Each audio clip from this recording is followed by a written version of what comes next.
Le championnat national de foot de deuxième division a repris le droit de citer le week-end du 14 et 15 décembre avec des surprises. Le champion de la D3, tout juste promu, démarre mal alors que le promu Koto et Bundia prennent le meilleur respectivement sur Koto, Kor et Bikinti. Pendant ce temps, c'est Espoir de Zio qui transforme le terrain de Tabigo en lieu de violence après leur défaite face à Rabia de Tabigo.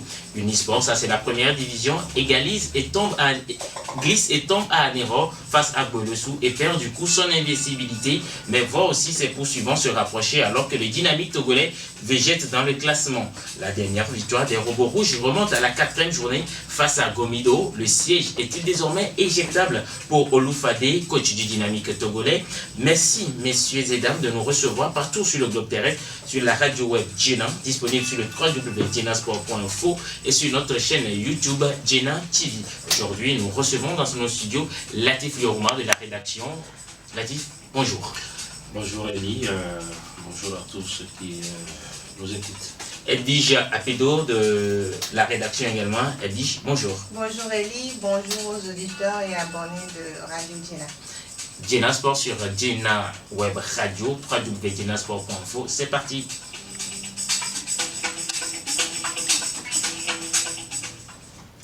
Merci de nous rejoindre, de nous suivre en ce moment sur le www.djenasport.info ou encore djena.info dans l'émission sportive Djena Sport. Et nous allons commencer par la deuxième division qui a repris droit de citer Latif. C'est le champion de la D3 tout juste promu, CDF Acno, qui commence mal. L'apprentissage ne commence pas du tout bien pour l'équipe de Bafilo. Oui, je pense qu'il y avait beaucoup de pression sur cette équipe-là. Et à mon avis, cette équipe n'a pas véritablement su gérer cette pression. Parce que Acno fait partie quand même des équipes qui constituent la curiosité, en tout cas, dans ce championnat. C'est des académiciens qui ont commencé et qui finalement se sont retrouvés, en tout cas en deuxième division, qui sont arrivés et qui ont gagné la D3 nationale face à la JCA. Et donc beaucoup se demandaient, mais écoutez, c'est quoi Acno? Ça devenait véritablement la curiosité. Mais sauf que ces jeunes académiciens n'ont pas su gérer en tout cas cette pression. Maintenant, de l'autre côté, il faut quand même compter avec l'équipe de Fouadan. Fouadan qui n'est plus à plaisanter, c'est vrai que l'équipe est tombée en deuxième division, mais là les dirigeants de Fouadan, de Dapaon ont très tôt commencé quand même à préparer ce qu'on appelait en tout cas la remontée, parce que là cette équipe est tombée, il faudrait rapidement revenir. Il y a eu un nouvel entraîneur qui a été recruté, on parle des joueurs d'un effectif qui a quand même qui ne s'est pas vidé. Il y a des anciens joueurs qui sont restés. Vous savez, souvent c'est la gestion, c'est ce qu'on propose aux joueurs. On peut accepter jouer la deuxième division et en tout cas mériter mieux que ceux qui sont en première division. Et donc aujourd'hui, les résultats, ce n'est qu'une première journée, mais quand même on se dit que voilà, Oronimini, l'entraîneur, le nouvel entraîneur de Fouadan a commencé donc à travailler et le score il est là, 2-0. Maintenant on se dit que Acno est véritablement entré en deuxième division. Ils sauront que véritablement c'est un autre monde, c'est une autre réalité. Ils sauront que voilà, ici il faut jouer pour gagner, il ne faut pas peut-être jouer pour le spectacle. Je ne dis pas que ces joueurs d'Acno jouent pour le spectacle, mais voilà, il faut commencer à amasser des points dans l'optique de pouvoir d'abord se maintenir avant de voir peut-être s'il faut bousculer ou bien s'il faut essayer de bousculer la hiérarchie. Il faut bousculer la hiérarchie, ça sera très compliqué pour tous les clubs, les 20 clubs, parce qu'il faut un club par zone. Ces 20 clubs sont répartis en deux zones, 10-10, mais on va rester dans la zone nord et dans la zone sud au même moment pour parler de deux promus. Koto FC de Moretan qui surprend Kotoko de Ladier, un habitué de la D2, alors que Bikinti, qui est tout juste relégué, n'a pas pu prendre le meilleur sur le club de Ketao, Bundia de Ketao. Bikinti chute 0 but contre 1, tout comme Kotoko devant Koto à Moreton. Alors on va dire que Bikinti vient de goûter à la deuxième division, c'est le souhait des autres clubs qui étaient en D2. On va rappeler que Bikinti ne joue même pas à domicile, hein, ils sont suspendus pour 2 ans encore. Le terrain de Bikinti est suspendu pour 2 ans. Maintenant, Bikinti joue comme les adversaires. À domicile, on va dire, ils jouent à Niamtougou, ils sont obligés de se déplacer. Donc, ils n'ont pas, en quelque sorte, leurs supporters à leur côté.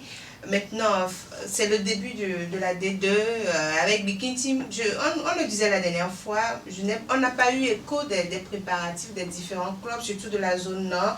Il y a certains clubs de la zone sud où on savait qu'ils s'entraînaient et autres, mais on n'avait pas trop d'infos sur Bikinti, Fouadan. J'ai appris qu'ils ont eu un congrès et tout, mais finalement, on ne sait pas ce qui s'est fait, quel recrutement a été fait, quels sont les objectifs. On sait, tout le monde se dit, on veut monter... Chacun se dit qu'il veut monter en première division, mais quels sont les moyens mis en place pour pouvoir monter en deuxième division à la fin de la saison? On ne sait pas. Maintenant, pour la première journée, ça a été toujours comme ça. Il y a des surprises parfois. Et Bikinti, moi je m'attendais à cette défaite. Excusez-moi, parce que vous venez en deuxième division, il y a la loi des anciens qui existe. Donc vous échouez. Maintenant, Kotoko de Lavier a déjà disputé la deuxième division. Mais Koto de Moretan vient de monter en deuxième division. Il quitte la première division, la troisième division pour la deuxième division. Donc il y a l'orgueil. Donc ils vont essayer de montrer que ce n'est pas parce qu'ils jouent en D3 qu'ils ne sont pas meilleurs, mais ils sont meilleurs, c'est pourquoi ils sont arrivés en deuxième division. Voilà pourquoi ils ont pu battre Kotoko de Lavier. J'ai appris qu'il y a eu assez de blessés dans le rang de Kotoko de Lavier, surtout dû au terrain, à l'état du terrain de Moretan. Ce n'est pas seulement Moretan, il y a certains terrains de jeu qui ne sont même pas adéquats pour développer le football, mais on fait avec dans le pays. Voilà, on fait avec dans le pays. Au même moment, il y avait un choc dans la capitale. C'était le match entre l'Entente 2, entre Agaza et puis l'Entente 2. Heureusement ou malheureusement, ça dépendra, mais certainement pour la team, c'est malheureusement. C'est Agaza qui perd devant l'Entente 2, 0 but contre 1. C'était à l'état-major général des forces armées togolaises. Oui, entre-temps, je voudrais peut-être préciser que le nom du nouvel entraîneur de Fouadan, c'est Chaniro Kouloum. Voilà, c'est le nom. Je me suis le nouvel entraîneur.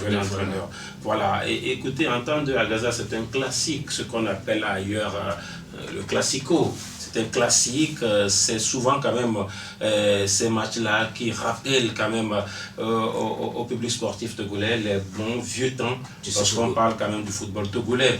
On parle des Scorpions Noirs de Tokouin, on parle quand même d'une équipe qui a été plusieurs fois continentale.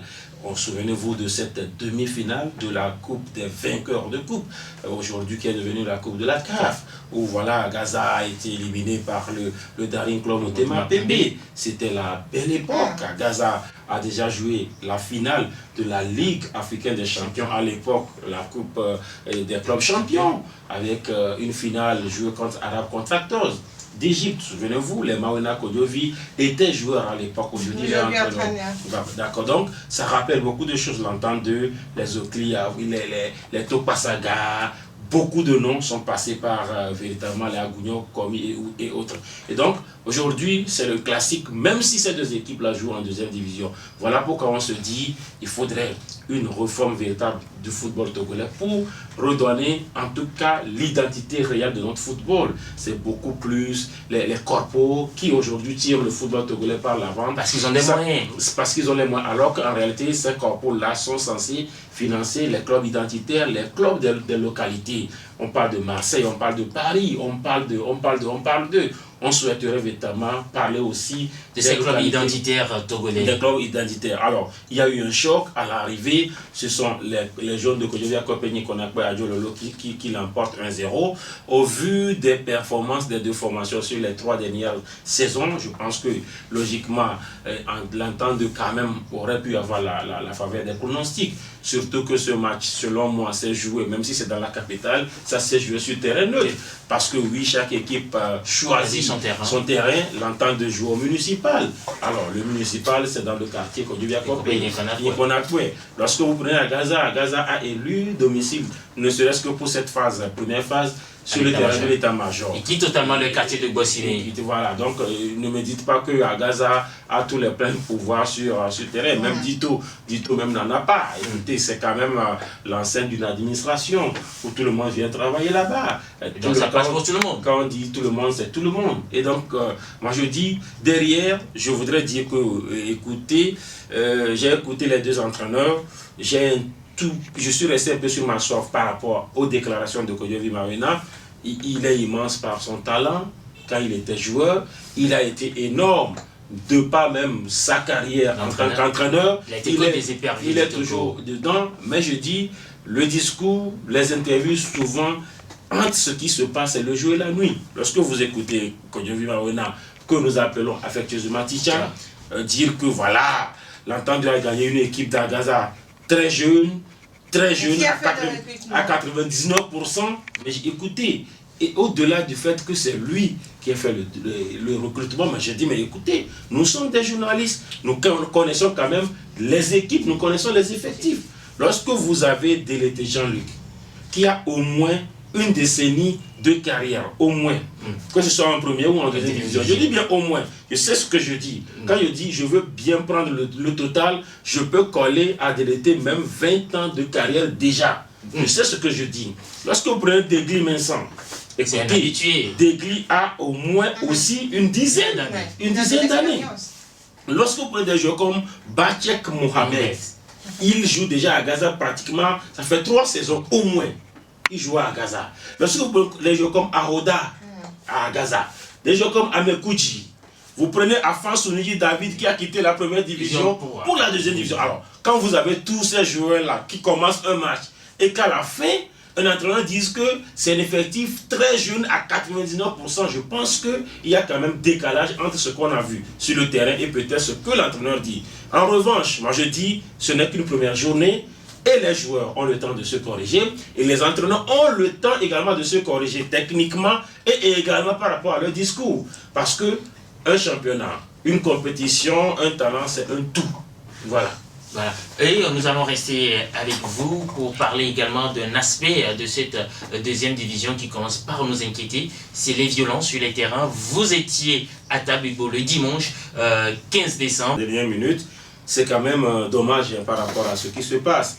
Écoutez, l'année dernière, j'étais également à Tabubo lorsque ces deux équipes s'affrontaient pour la manche retour.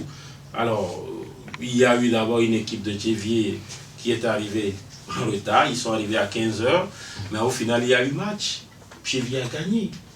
Et ils sont partis tranquillement. Ils sont partis. Et donc, moi, je dis, il y a des questions que je continue de me poser. Parce que c'est inadmissible qu'on puisse comprendre que à la première journée d'une compétition, la compétition même avant qu'elle ne soit lancée, j'étais là. J'ai vu notre doyen Adam Bagnan, commissaire de cette rencontre, parler dans chaque vestiaire aux joueurs après les formalités que le quatrième officiel a eu à faire. Nous sommes le début d'une nouvelle saison. Voici la conduite à tenir. Que ce soit les dirigeants, que ce soit les joueurs, voilà. Il a parlé en tant que commissaire, mais également en tant qu'homme de médias. Alors, écoutez, on a commencé un match, au bout de 12 minutes seulement, l'arbitre était obligé d'arrêter la partie parce qu'il y a eu, en tout cas, un projectile sur la tête du premier assistant qui a dû détaler, qui a quitté sa ligne parce qu'il n'était plus en sécurité. Déjà parce que 12e minute, vous comprenez cela?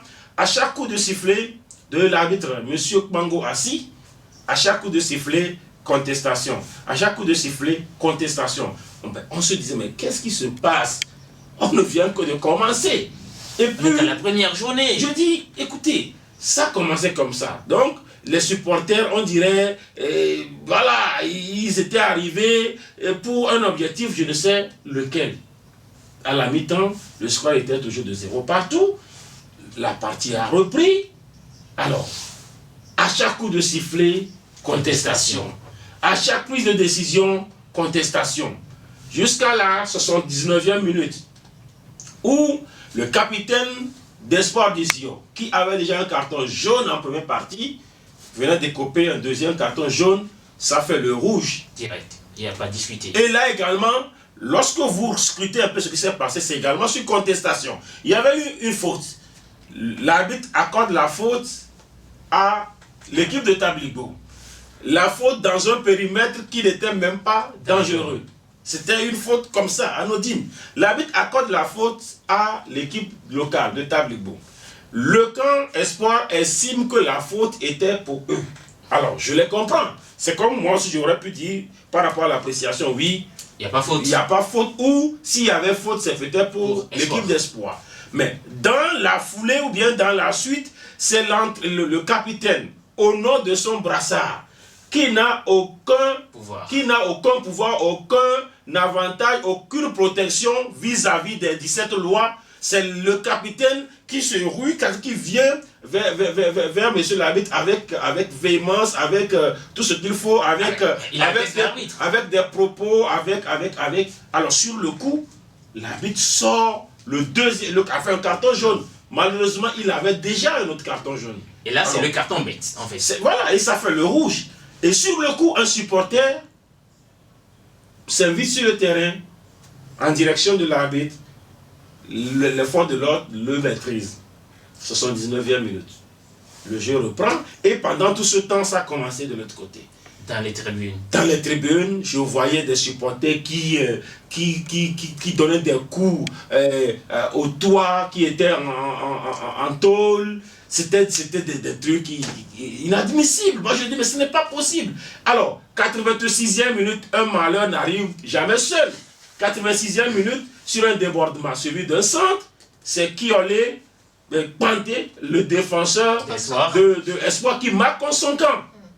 Il marque contre son camp. Le but, il est clair. Il n'y a rien à dire. Le but, il est clair. Mais il marque contre son camp, je dis. On ne peut pas dire que voilà, il a marqué contre son camp. On ne peut pas dire à position de hors-jeu ou quoi que ce soit. Il marque contre son camp. Les images sont là. 1-0. Le match se poursuit. Au coup de sifflet, bam. Comme on le dit en chose de façon vulgaire. Bam. Allez, envahissement du terrain en direction de l'arbitre.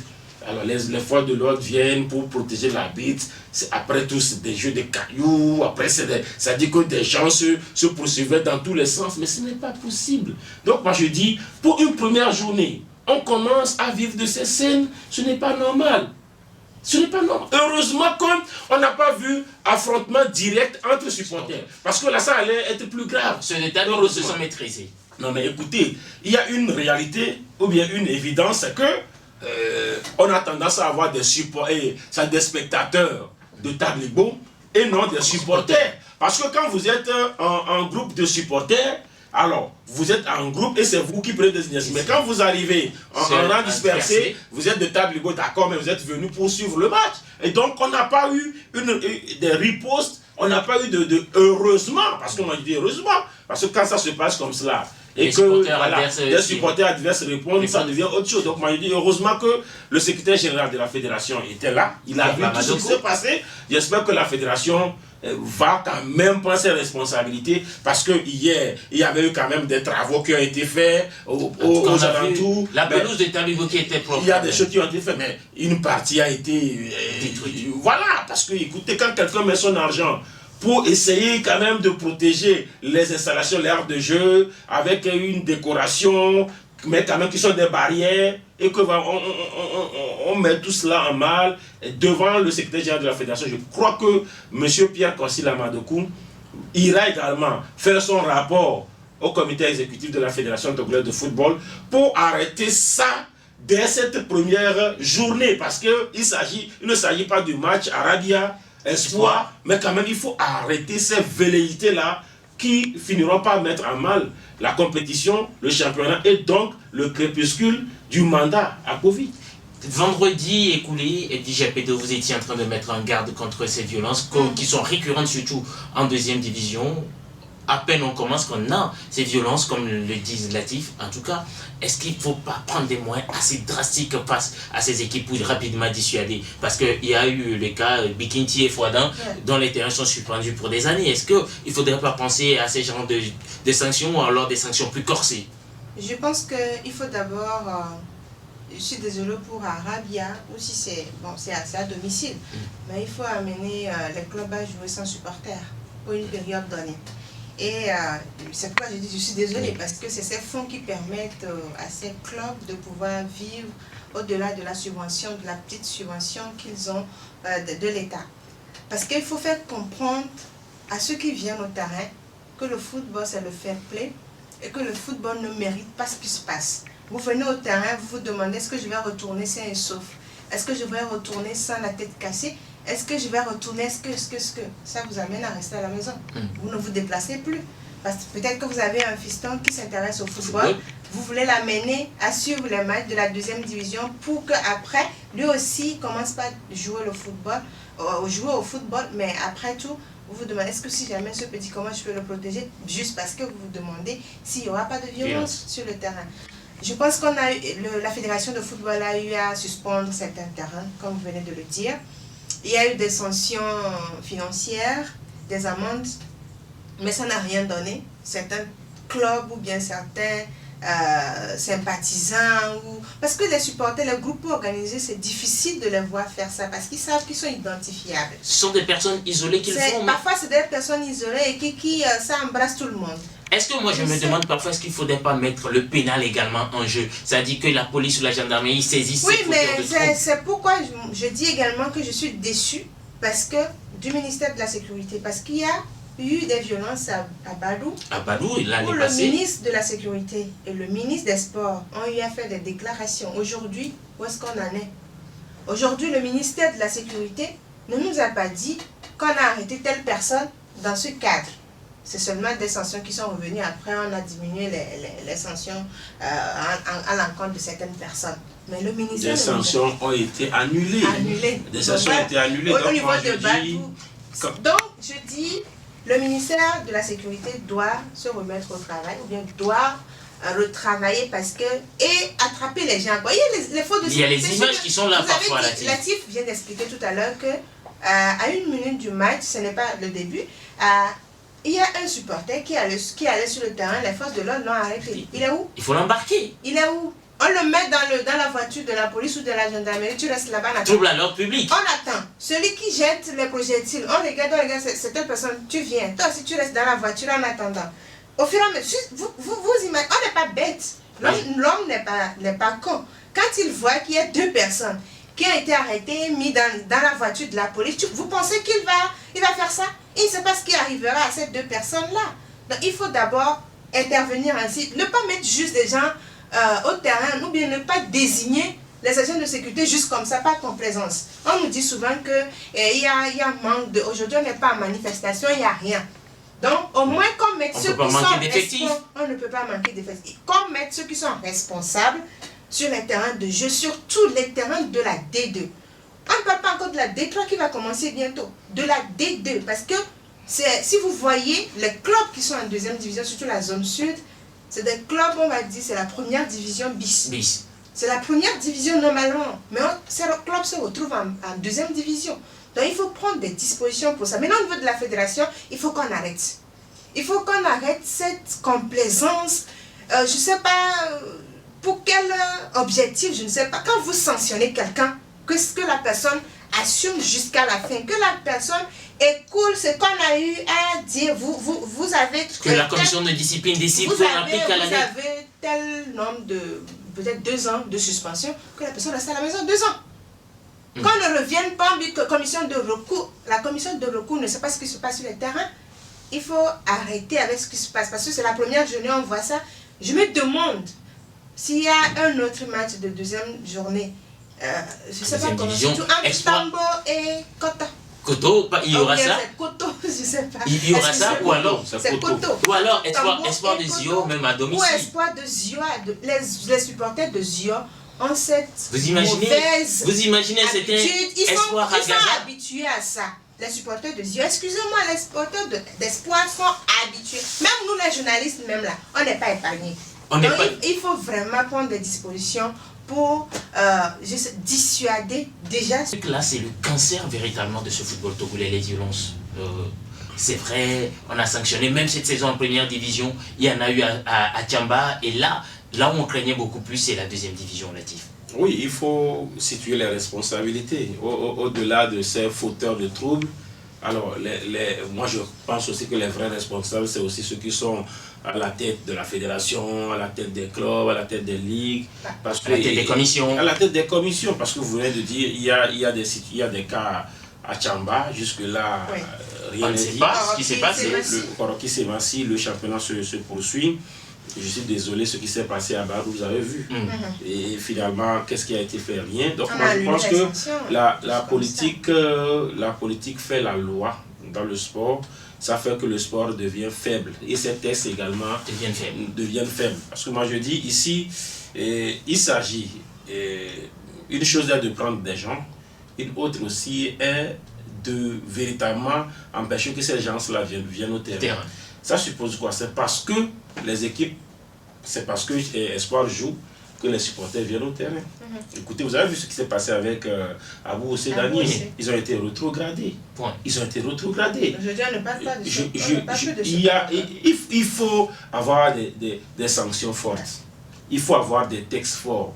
Et que ces textes soient au-dessus de tout le monde. J'ai vu quand même l'équipe de Cléi perdre des points l'année dernière, même si au départ ça n'a pas été facile. Gléi, c'est le village du colonel Akpovi, selon nos informations. Gléi a été reconnu, en tout cas, responsable des violences dans le match US Gléi Koto de Moritan. Mais au final, les 3 points sont partis à Koto. Bien que Gléi soit quand même la localité de président, ça suppose que quelque part les textes ont parlé et voilà, les textes sont plus forts que même en tout cas les personnes bien les personnes. Donc moi je dis, il faut quand même mettre un mécanisme. Si des gens font quand même des trucs jusqu'à un degré, il faut les sanctionner. Il faut envoyer des clubs jouer comment on dit, dans d'autres régions. Il faut décourager cela. Moi je dis, c'est parce qu'on a joué à proximité que des gens sont partis. Même à marche, on peut arriver. Oui. Tabligo, quand vous quittez le matin, à marche, vous arrivez. C'est parce qu'ils jouent à chose. Il faut les envoyer à Badou. Ils n'ont qu'à quitter, aller à Badou. Envoyer la Sokodé. Ils n'ont qu'à quitter, aller là-bas. Donc moi je dis, il y a quand même d'autres moyens de pouvoir. Mais quand la fédération joue sur des considérations, on joue sur qui est préfet d'où, qui est colonel, il y a plusieurs colonels là-bas. On mange ça. Il y a tel ministre qui vient de là. On mange ça. C'est ça, nous on mange, écoutez. Et pourtant, il y a des blessés. Mais quand les gens arrivent, quand ça arrive, le colonel, il a acheté quel produit à qui? Je ne parle pas du colonel à Covid. Quand on dit, il y a plusieurs colonels là-bas, on dit Pagouda, ne les touchez pas. On dit, comment on dit, Tchévier, ne les touchez pas, parce qu'il y a tel là-bas. Mais écoutez, on va au final, partout il y a quelqu'un. Partout il y a quelqu'un. Il y a quelqu'un partout. Donc moi je dis, il faut que c'est ce que moi j'ai vu hier. Si on ne dissuade pas d'entrer, ce qui s'est passé hier, mais quand des gens vont même dire, j'étais là, les forces de l'ordre étaient là. On dit, Arabia, Mibavao, ne venez pas. C'est-à-dire, match retour là, ne venez même pas. Ne venez, écoutez, quand vous voyez des gens dire ça, ne venez même pas. Mais écoutez. C'est parce que vous jouez chez vous que vous dites ne pas venir. Aujourd'hui, il faut vous envoyer à l'extérieur. Ce n'est pas une émission contre les supporters de TV, mais je dis, c'est parce que ce sont tous, écoutez, les supporters d'Arabia également sont des supporters qui se comportent souvent de la même façon. Les supporters d'Ifodier se comportent de la même façon. Les supporters de Sokodé, de Kara, les supporters de Dapaod, ils se comportent de la même façon. Aujourd'hui, c'est parce que c'est Thierry, parce qu'on parle de la première journée. Et je dis, ce que moi j'ai vu, si j'avais le bic rouge pour sanctionner, eux, ils seront totalement et entièrement sanctionnés. Mais ce n'est pas possible. C'est de la pagaille. Des gens mettent de l'argent. La fédération a mis de l'argent pour le championnat. L'État également met de l'argent pour le championnat. Les clubs ont mis de l'argent. Les dirigeants même d'Espoir, ils ont mis de l'argent pour le championnat. Et quand des supporters se réclamant du Zion, qui ne sont même pas reconnus officiellement par le club, viennent quand même faire tout cela, ce n'est pas normal. Voilà, c'est pas normal que ces genres de choses se passent. Et ça, c'est en deuxième division. Et pendant ce temps, la première division également continue son petit bonhomme de chemin. Le leader, incontesté, incontestable jusque-là, invaincu, Unisport, ils sont glissés. Je ne sais pas si ils ne connaissaient pas la mer. Ils ont chuté devant Bolesou des Lacs 1-0. But marqué à la 73e minute par Orléans sur Agbolesou. Malgré le pauvre effectif de Bolesou, il ne faut pas être gros pour passer sur cette équipe de Bolesou. Non, quand vous suivez un peu le match ou bien les matchs d'Unisport, ils jouent bien, mais c'est le réalisme souvent qui manque à cette équipe. Et c'était le cas hier. Oui, c'était le cas dimanche face à Bolesou des Lacs lors de la 9e journée de cette D1 togolaise de football. Alors, face à Bolesou, ils n'ont pas, on va dire, des joueurs conséquents pour pouvoir, je ne sais pas s'ils vont finir ce championnat avec cette équipe, hein. Même si aujourd'hui, ils gagnent un peu, ils font un match, ils font des défaites, mais ce n'est pas cet effectif qui va disputer le championnat de la D1 au Togo. Mais après, on peut parler de ça une autre fois. Maintenant, face à Bolesou, je m'attendais à ce piège-là, des requins mâles des lacs, parce que vous venez, quand vous prenez les performances de Bolesou la saison dernière, les gros clubs, ou bien on va dire les grands clubs, sont tous passés à la trappe. Même en ce début d'année, Maranatha, Même en ce SK. début de saison, également, Maranatha est passé à la trappe. Maranatha a pris un 53-0. Voilà. ASK en a pris ASK 2. également, maintenant c'est Unisport qui est leader. Donc ça veut dire que Bolesou joue plus quand il s'agit d'un grand club ou bien un club qui est un peu plus solide que Bolesou. Mais quand vous voyez Bolesou face peut-être à Ifodien, Bolesou souffre pour arracher un match nul. Donc il faut revoir peut-être cet état de choses par rapport à Bolesou. Mais Unisport, si vraiment Unisport veut être champion de la D1, on sait que ce n'est pas le cas pour le moment. Unisport doit revoir les réglages et puis savoir concrétiser les occasions qu'ils ont et ne pas toujours jouer. On sait, parfois il faut bien jouer, il faut donner du spectacle aux supporters ou bien aux spectateurs, mais à un moment donné, il faut également être réaliste, il faut marquer des buts parce qu'à la fin de la saison, c'est le nombre de points que vous avez qui vous maintient ou bien c'est ce nombre de points-là qui vous permet d'être champion de la D1.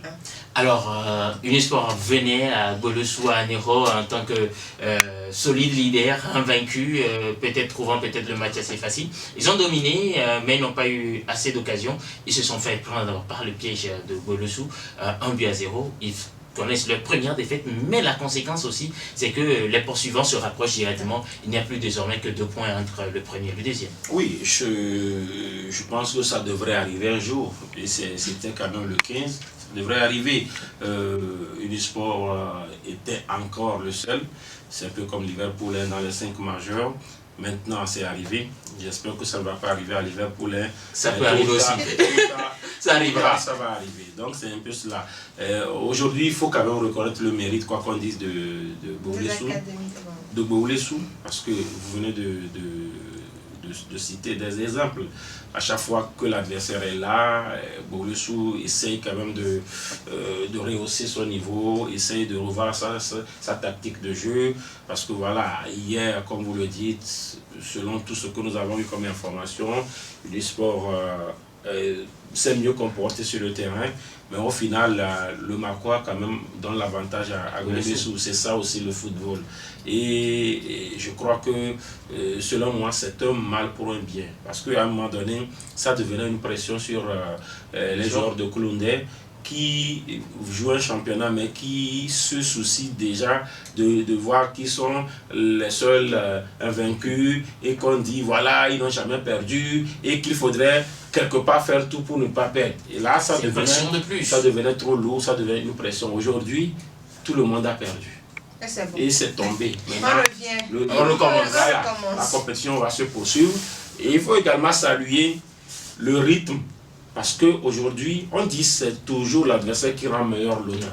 Parce que si Unisport est devant, si Unisport arrive quand même à jouer, c'est parce que derrière, il y a des clubs comme Asco, il y a des clubs comme Bolesou, et ASK qui revient, Sarah qui est derrière. Et tous ces clubs-là font que voilà, Unisport ne veut pas lâcher prise. Vous allez voir, là aussi on fera véritablement si cette équipe-là est aussi solide. Parce que l'essentiel n'est pas de tomber, mais c'est de pouvoir se relever. Ou bien l'essentiel, ce n'est pas de ne pas tomber, c'est toujours se relever à chaque fois qu'on tombe. Asco a su se relever après sa première défaite de la saison. Unisport devrait tout faire pour se relever. Et là, je pense que ça donne encore plus de charme à ce championnat qui n'a pas fini quand même de nous surprendre avec... Et celui qui n'arrive pas à se relever dans ce championnat, c'est le dynamique togolais, Dito. Dernière victoire, c'est la 4e journée face à Gomido, 1-0 difficilement. Et ça ne va plus du côté des militaires. En 9 journées, c'est 4 matchs nuls. 4 nuls, 2 victoires et 3 défaites. Voilà. Oui, je pense que c'est... Est-ce que Oloufade, il est désormais assis sur un siège éjectable? Oui, je crois oui. Mais n'oubliez pas qu'il a un contrat de 3 ans. Je pense qu'Oloufade a signé un bon contrat. Qui le protège. Mais là, il faut négocier. Parce que l'objectif, ce n'est pas les matchs perdus ou bien les matchs gagnés. L'objectif, c'est une place continentale à la fin de la saison. Je pense qu'aujourd'hui, Dito a 10 points. Le premier a 18 points. Mathématiquement, ils sont encore en course. Ça suppose que ça le protège au moins à ce niveau-là. Maintenant, l'employeur peut anticiper sur peut-être une éventualité. L'entraîneur peut estimer qu'à l'allure où vont les choses, les objectifs ne seront pas atteints. Et là, l'employeur peut décider du sort de l'entraîneur, mais voilà, il est protégé. Je crois que, voilà, il le dit si bien et si haut. J'ai un contrat de 3 ans, il n'a fait qu'une saison, il est dans sa 2e saison. Mais lorsque vous scrutez un peu tout ce qui se passe autour de Dito, la confiance a fui la maison. Je crois bien que les dirigeants n'ont plus confiance à leur entraîneur. Je crois aussi que l'entraîneur n'a plus confiance en plusieurs de tout. Est-ce que les joueurs aussi n'ont pas lâché leur entraîneur par hasard? Oui, mais écoutez, quand l'entraîneur n'a pas confiance en ses joueurs, c'est que quelque part, les joueurs ne sont plus avec leur entraîneur. Mais comment? Quelqu'un peut me poser la question, est-ce qu'il y a une crise là? Je dis non. Mais écoutez, quand le discours ne passe plus, c'est que l'entraîneur a perdu la confiance de ses joueurs. Les joueurs également ont perdu la confiance. Mais est-ce que l'alentour du staff, est-ce que c'est aussi sain? Parce que moi je ne dirais pas qu'il y a la pression, mais Oloufade n'a pas véritablement le soutien qu'il faut. C'est mon analyse personnelle. Il n'a pas le soutien qu'il faut. Est-ce qu'il est seul? Est-ce qu'il n'écoute pas les autres? Est-ce que les autres ne l'aident pas? Voilà toutes les questions qui sont là. Et aujourd'hui, malheureusement, Dito, voilà, 10 points. Ils ont pris seulement 2 points et sur 15 possibles. Ça, sur les 5 derniers matchs, justement. Sur les 5 derniers matchs, ils ont fait 2 nuls, 3 défaites. Mais écoutez, on parle de Dito. Même si derrière, quelqu'un dira, mais à côté, il y a Semassi qui souffre. Mais écoutez, Semassi souffrait depuis la saison passée. Dito va vers. Dito est en train de prendre la route de Semassi. Voilà. Dito, justement, qui prend la route de Semassi, ça ne va plus du côté du dynamique togolais. Pourtant, on a mis les moyens. C'est vraiment dommage quand vous voyez à la fin de la saison Dito peut-être dans le top 5, mais qui n'arrive pas à décrocher une place continentale. Avec quand vous discutez avec les responsables de ce club, ils vous disent toujours qu'on veut disputer peut-être la Coupe CAF ou bien la Ligue des Champions. Mais malheureusement, on se retrouve toujours avec 0 qualification. Je pense qu'aujourd'hui, la TIF a eu à le dire, il y a un problème. Soit c'est au niveau de l'entraîneur, où il n'arrive pas à faire passer son message à ses joueurs, ou bien c'est des joueurs qui ne comprennent pas le message que l'entraîneur essaie de faire passer également. Maintenant, est-ce qu'il a l'apport des dirigeants, de l'administration de Dito? Est-ce qu'aujourd'hui, avec ces difficultés qu'il a, est-ce que les administrateurs l'aident à pouvoir se relever, à pouvoir regagner confiance en lui et à maintenant, avec le club, à s'imposer dans les différents matchs? Même dans le jeu de Dito, il n'y a rien.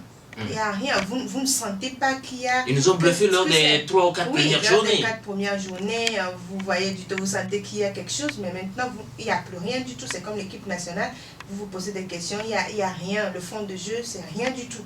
Maintenant, qu'est-ce qui se fait? On nous avait dit qu'il y a une rencontre entre staff, joueurs et administrateurs. Je ne sais pas qu'est-ce qui est sorti de cette réunion. Parce qu'il ne faut pas seulement dire à l'entraîneur, si tu ne gagnes pas durant tel nombre de journées, on va te renvoyer. Non.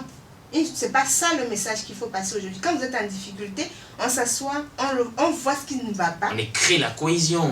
Et maintenant, Eloufade également, peut-être qu'il s'est mis à dos certains joueurs, parce que certains joueurs étaient en forme avec l'équipe locale. Ils sont revenus, on a vu certains qui étaient au banc.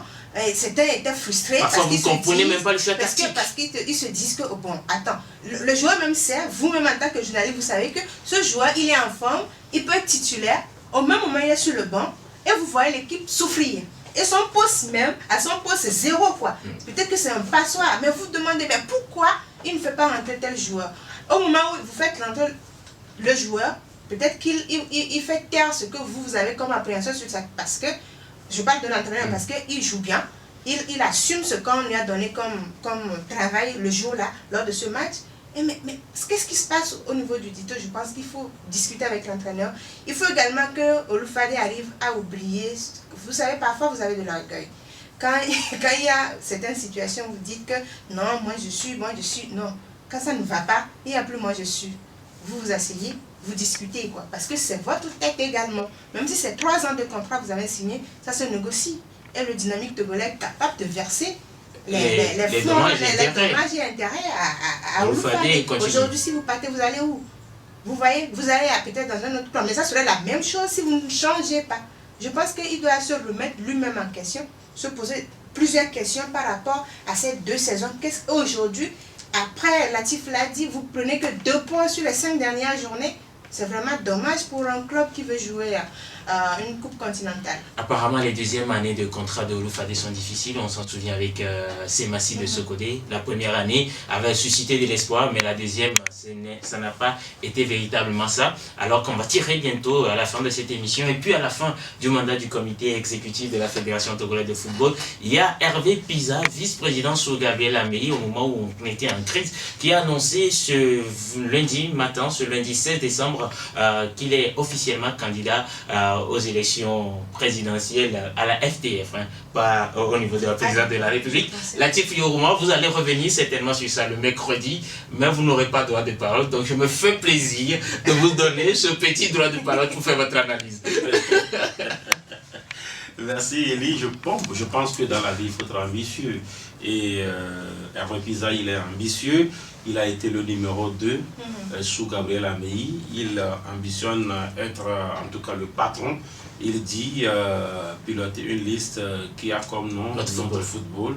Il dit voilà, notre football a des soucis qu'il faut véritablement. Je pense que c'est une pierre qu'il va apporter. Bon, maintenant, est-ce que c'est l'homme de la situation? La question, elle est là. Parce que je me dis, on a besoin de renouveau. Maintenant, est-ce que c'est les hommes qu'il faut changer? Est-ce que c'est la façon de faire qu'il faut changer? Alors, nous tous, on est dans la réflexion. Est-ce qu'il faut revoir les Pisa mais avec une autre méthode? Ou il faut carrément d'autres personnes? Ou est-ce qu'il faut refaire une fois encore confiance au colonel Guy Kossi Akovi pour qu'il finisse au moins ces chantiers qu'il a lancés? Mais est-il dit que c'est une compétition? Jusque-là, on n'a pas encore une candidature officiellement déclarée. Et voilà, lui, il vient de le faire parce que Tino Adjeti l'avait fait sur les réseaux sociaux. Vous savez, les réseaux sociaux, souvent, on dit tout. Mais voilà, lui, il a emprunté une voie officielle pour lancer devant la presse, annoncer qu'il sera candidat. On va peut-être vérifier tout cela au soir du 26 décembre au niveau de la commission électorale avec Maître Achodarius. Et donc, ça suppose que la compétition s'annonce, puisque le collègue Guy Akovi avait dit dans une interview qu'il accordait en marge d'une rencontre qu'il devrait être candidat. Lui aussi, on attend sa candidature officielle. Et moi, je dis, il y aura compétition que lorsqu'on aura 2 adversaires. Maintenant, si c'est un seul candidat, la compétition, elle est où? Et donc, déjà, on va vers une compétition, qu'elle soit saine, qu'elle soit empreinte de fair play, pour ne pas donner le nom d'une liste ancienne à la fédération. Et parlant de fair play, moi, j'ai été un peu déçu par une phrase que le candidat Hervé Pisa a employée lors de son discours. C'est l'incompétence notoire de l'actuel bureau, ou bien le bureau qui va sortir bientôt. Moi, je pense que quand vous êtes candidat, ce n'est pas la peine de vous attaquer à votre, aux anciens, à ceux qui étaient là. Vous êtes candidat, mais il faut être fair play. On est dans le football, quoi. Vous pouvez faire le bilan de ce qu'ils ont eu à faire. Ce n'est pas à vous de le faire même. Mais vous tirez le positif. Non, vous tirez le négatif de ce qu'ils ont fait. Vous exploitez le point faible. Vous exploitez les ratés pour en faire, vous, vos points forts pour vos élections. Mais vous ne pouvez pas insulter ceux qui faisaient le travail, bien ceux qui sont en train de faire le travail actuellement et qui vont partir pour que vous arrivez. Déjà ça, moi, si je suis électeur, je ne vote pas. Parce que ça veut dire que c'est comme ça, vous allez le faire. Heureusement que vous n'êtes pas électeur. Maintenant, parlant de cette candidature, c'est une bonne chose parce que pour le moment, on ne sait pas qui est candidat ou pas parce qu'on entend les bruits de couleurs et autres. Maintenant, lui s'est annoncé officiellement. On attend les autres parce qu'on ne veut pas un seul candidat. Il faut qu'il y ait une lutte. Il faut du challenge. Il faut du challenge. Il faut du challenge pour au moins, on a un nous quoi. Voilà. Oui, voilà. On dit Gorko. Un peu l'on dit Gorko. Parce qu'on est au football.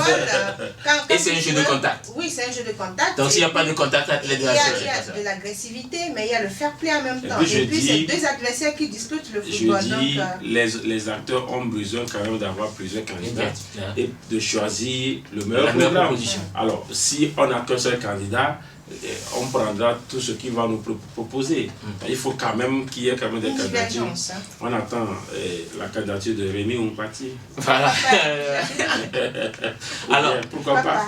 Alors, Latif Yoruma vous donne rendez-vous le mercredi prochain pour revenir sur sa série d'émissions consacrée totalement aux élections présidentielles au niveau du comité exécutif de la Fédération togolaise de football. Je ne sais pas quels seront ses invités, mais est-il su que le mercredi à partir de 16h, comme le mercredi écoulé, ça sera encore chaud entre ses invités. Et c'est pour vous servir, c'est pour tirer le meilleur de nos enseignements. C'est ainsi que nous tirons à la fin de cette émission Dina Sport de ce jour qui recevait Edwige Apedo de la maison. Edwige, merci. Merci pour l'invitation. Latif Yoruma également de la maison. Le micro, c'était Eli Eric Modeste Kofi Atipo. Moi, je vous donne rendez-vous le vendredi prochain pour une autre page de l'actualité. Nous allons toujours aborder le calendrier du championnat national de football de première division et de deuxième division. Désormais, on a 2 championnats nationaux qui se jouent simultanément. La technique, c'était Rémi Rumpati. Alors, portez-vous bien. Ciao, ciao.